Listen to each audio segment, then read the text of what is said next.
Shalom, selamat pagi untuk kita semua. Sangat bersyukur pada pagi hari ini kita boleh kembali datang untuk merenungkan kebenaran firman Tuhan. Sebelum masuk lebih jauh, mari kita mengambil saat teduh. Saat teduh dimulai.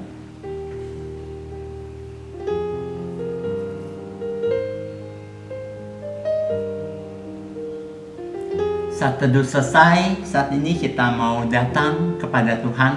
Kita mau meninggikan Tuhan kita. Kita angkat pujian, hormat bagi Allah Bapa. Karena Tuhan kita adalah Tuhan yang layak untuk diberi hormat. Kita nyanyikan pujian ini, hormat bagi Allah Bapa. Hormat bagi Allah Bapa, hormat bagi anaknya, hormat bagi Roh penghibur ketiganya yang esa. Haleluya, haleluya, ketiganya yang esa.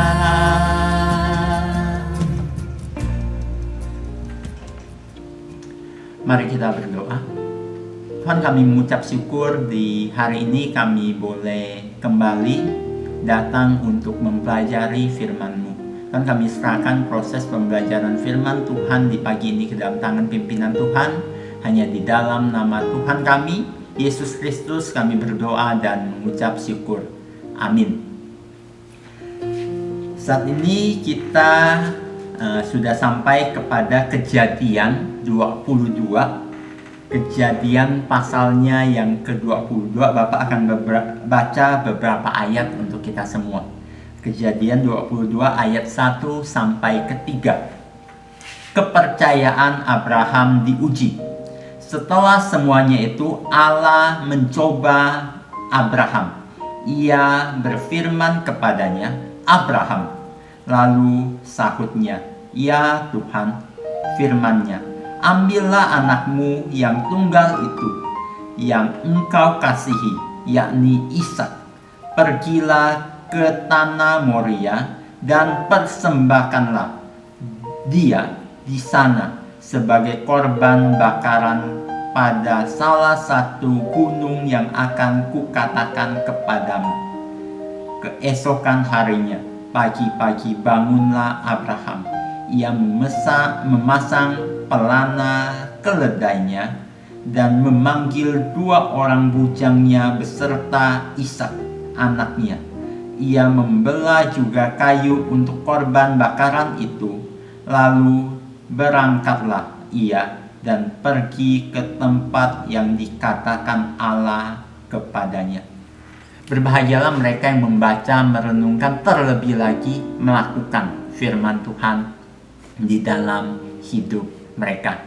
Anak-anak, ketika kita lihat bagian firman Tuhan ini, di mana di sini Allah menguji, mencobai Abraham.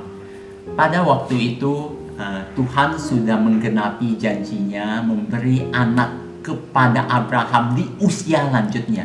Tentu kita tahu Abraham sangat-sangat mengasihi Ishak anaknya itu.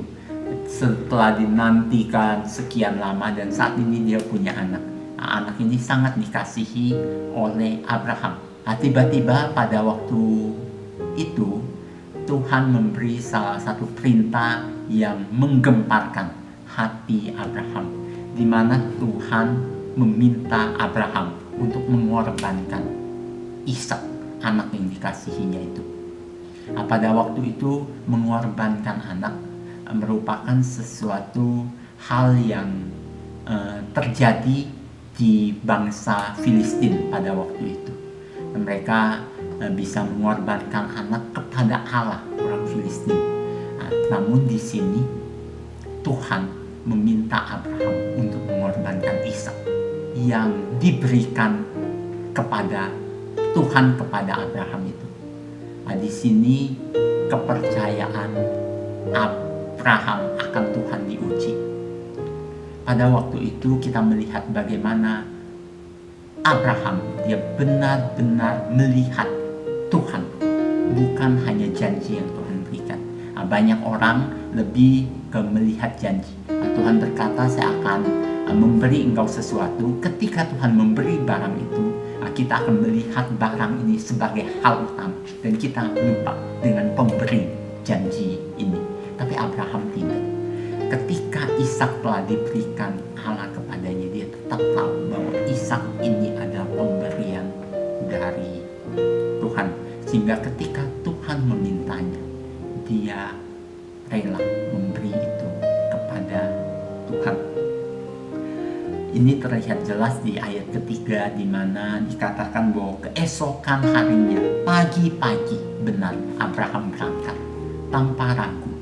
Walaupun tentu dia sangat sedih. Ini juga terlihat ketika Tuhan membatalkan, Tuhan katakan jangan bunuh anak itu. Tentu pada waktu itu Abraham sangat-sangat senang. Dan ini juga terlihat ketika Ishak bertanya kepada Abraham, di mana domba yang akan diberikan atau dipersembahkan kepada Tuhan. Abraham berkata, Tuhan yang akan menyediakannya.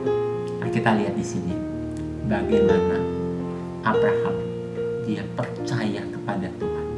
Dia benar-benar percaya kepada pemberi janji itu, pemberi segala sesuatu itu. Dan dia lebih mencintai Tuhan dibanding Ishak yang diberikan Tuhan kepadanya itu. Kiranya di dalam hidup kita juga boleh belajar dari Abraham. Ketika mungkin kita meminta banyak hal kepada Tuhan, Tuhan saya ingin seperti ini, Tuhan berkata bahwa dia menyertai kita. Penyertaan Tuhan kita rasakan terus. Tuhan menyertai kita, tapi suatu hari kita tidak merasakan penyertaan Tuhan lagi.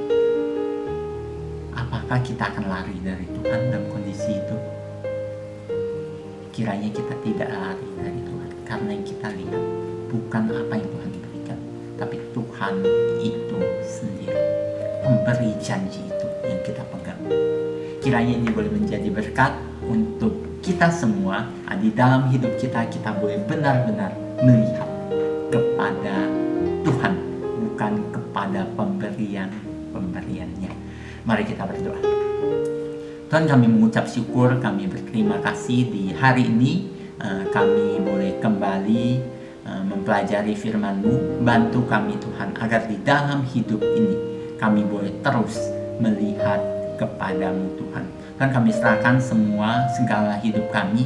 Kiranya kami boleh lebih lagi mempermuliakan nama-Mu, karena kami tahu semuanya adalah pemberian-Mu, dan yang paling penting untuk kami adalah Engkau Tuhan. Kami boleh kehilangan segala sesuatu, namun kami tidak mau kehilangan Engkau Tuhan. Kiranya kami boleh terus ada sebagai orang yang terus percaya kepadamu Tuhan. Terima kasih Tuhan, segala puji, segala hormat kami naikkan kepadamu. Proses belajar, mengajar hari ini juga kami serahkan ke dalam tangan pimpinan Tuhan. Hanya di dalam nama Tuhan kami, Yesus Kristus, kami berdoa dan mengucap syukur. Amin. Demikian devosi kita hari ini. Kiranya kita boleh menjadi orang-orang yang melihat kepada Tuhan, bukan pemberian Tuhan saja. Kita akan mengakhiri devosi hari ini. Mari kita mengambil saat teduh.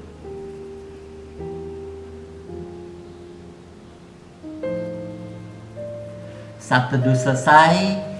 Kiranya Tuhan Yesus memberkati kita semua. Soli Deo Gloria.